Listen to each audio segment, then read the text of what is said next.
चकरमनिया दुआरा पटेंट डीजे बाजता होई तई रे कि मारावा साजता होई तई रे कि हमारा दिया कोई के गद की हमर जान की ओसारा बैठी के कागा मैता होई तई रे गोरे गोरे हाथ में मेहंदी लगावत होई तई रे कि सब कोई नाचत होई तई रे कि हमारा याद करके पागली हमर जागरण की वो सारा बैठ के कागनत होई तई रे। सिंगिंग बाय करण जौहर।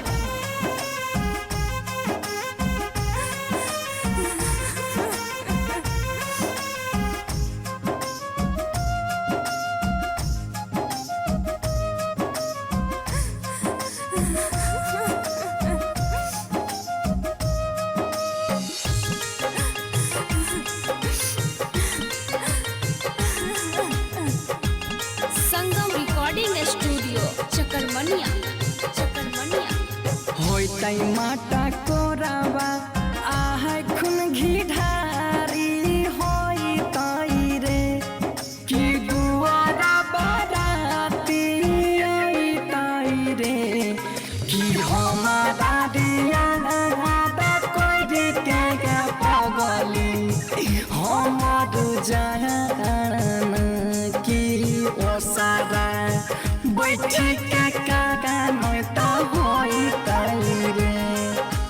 गोरे गोरे देहिया में हल्दी लगावत होई तई रे कि हल्दी लगावत होई तई रे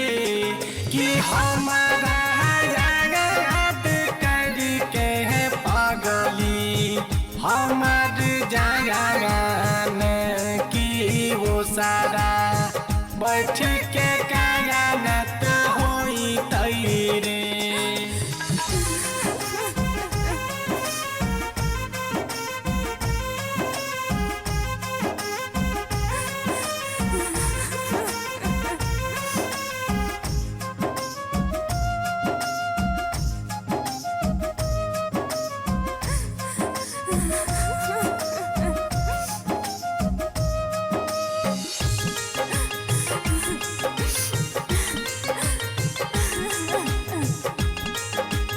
रिकॉर्डिंग बाय दुर्गेश जी। सोचल सपनावा में भगवान यगिया लगैला कई रे कि हमारा खूब कमैला कई रे कि हमारा गाया गागा कोई के पगली हमर जागा गागन की ओसारा का बैठी के कागा मैता होई तई रे होते बारा माला जहान ससुरावा जाई तई रे कि याद होकर खूब तर पाई तई रे कि हमारा याद करके पागली हमर जागरण की वो सारा बैठ के कागनत होई तई रे। Singing by Karan Johar.